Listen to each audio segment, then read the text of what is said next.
What is up, guys? Stu here. So, assuming my internet does what internet's supposed to do, today is October the 4th, which means one thing and one thing only, and that is that the London Film Festival has kicked off. And that means the start of a busy couple of weeks here on the channel with some tasty old reviews fresh from the festival for you guys. So it's going to be juicy. And we're kicking things off with David Gordon Green's Stronger, which is screening at the festival at the moment. Let's talk about that shit.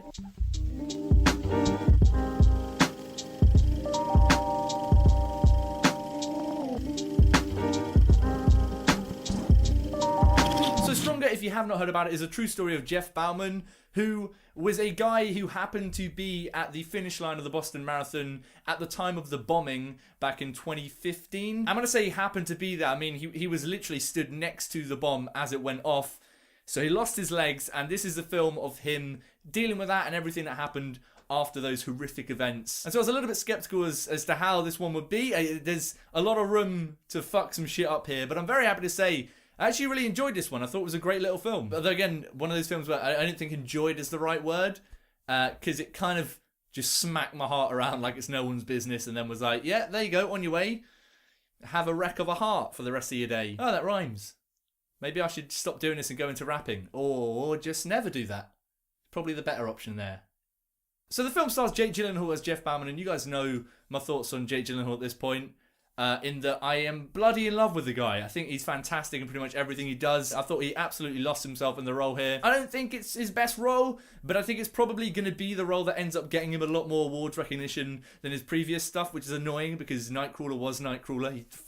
I'm still not over that, okay? I'm not over that. But yeah, my favourite thing about Jake Gyllenhaal as an actor is that in every role, he just seems to feel so natural in these different characters. And here it's no different. I completely got swept up in watching him as Jeff Bauman. I completely forgot I was watching Jake Gyllenhaal. But equally as incredible alongside him as his girlfriend Erin in the film is Tatiana Maslany, which I'm probably butchering, so we're going to move swiftly on from me saying that name. But she really blew me away. I've not seen her act in anything before. I think she's in Orphan Black, which is another thing a lot of people are like, hey, watch it because it's fucking amazing. But she completely came out of nowhere.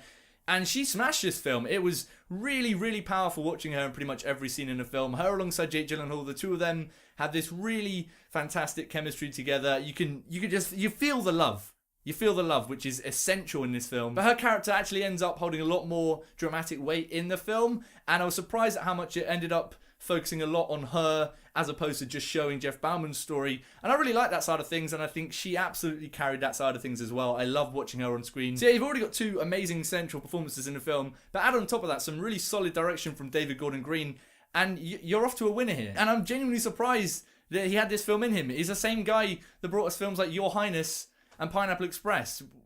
I didn't ever think I'd be standing here reviewing a film about a Boston bomber and a guy losing his legs that is a straight drama from the guy that directed Your Highness.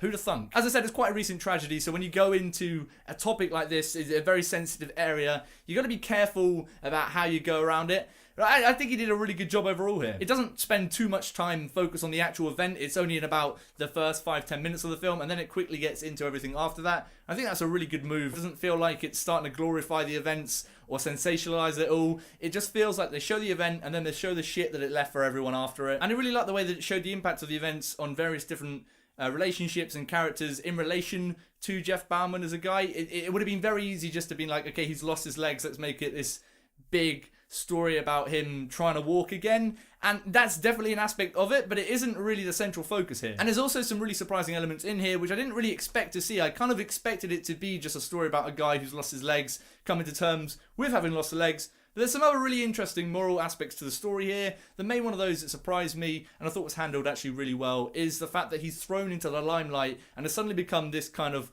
I guess, like icon of hope in Boston or whatever. The way everyone kind of feels like they're doing the nice thing to him, but in actual fact it's fucking him up more. And what that does to a guy being in the limelight, in the public image, having been a complete nobody before. It's fascinating, and I really enjoyed that aspect of things here. And that's where some of the comedy's woven into the film in a way which I thought really worked. I don't know if I was in any of these situations. Comedy is definitely a coping mechanism, so it feels right that people are making jokes at times like this as opposed to it just being a straight, like, completely somber drama. I think the comedy really helped complement the dramatic moments in the film. And I was really impressed with the way they managed to merge the comedy and the drama so seamlessly, even within scenes. But when it does get emotional, it certainly does pack a punch.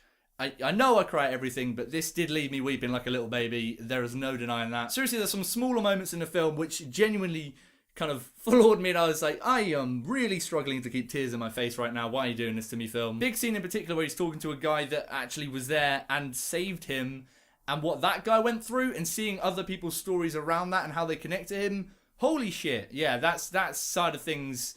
Not a dry eye in a house. But I guess that's sort of where some of my main problems with the film start crawling in, and where I think a lot of other people are going to find issues with it. And that is that there are some moments where it can start to feel a little bit kind of, I guess, paint by numbers cliche, which I don't think is a huge problem here because it is still effective. But there are certain moments where a specific line or a moment or the music coming in can feel slightly manipulative. It never goes too far and it never feels like it distracts me too much from the film, but there are a couple of moments here and there. You know, they're getting a heated thing and then one character will just start shouting and it will go quiet. There'll be a moment and then they'll just sort of repeat that line and then really sad music will start playing. They'll be sat there in a car and they'll be like, I just want to live! I just want to live.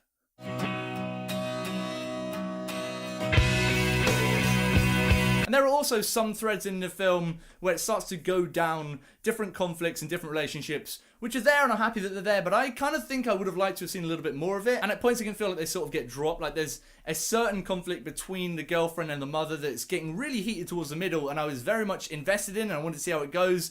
And it just kind of fizzles out a little bit in favour of a very sort of inspiring climactic act. And that kind of inspiring closing act part of things here, it was to be expected, and that's the side of things which I think could have gone a lot worse. I'm actually happy to say that it was pretty effective. It worked very well at the end of this film. It actually felt quite earned, and I think that's because of the fantastic performances and the way that the conflicts in the relationships are built up throughout the film. So you get to the end act, and it worked. It was effective to me. I think it was very well earned compared to some of the other films, which can get a little bit inspiring a little bit too quickly. So yeah, at the end of the day, it's a really effective film. It moved me, it got me hooked, and it's got some really fantastic performances from the central cast here. I'm going to go ahead and give Stronger a very solid 4 stars. We're already off to a very good start from the film festival, but I know this one's already been out in the US for a couple of days now. Let me know what you thought about it in the comments below if you've seen it over there, or if you're excited to see it when it comes out over here in the UK. And as usual, if you like this review and you want to see me talk about more shit, please go ahead and click subscribe. But until next time, stay beautiful, mother truckers.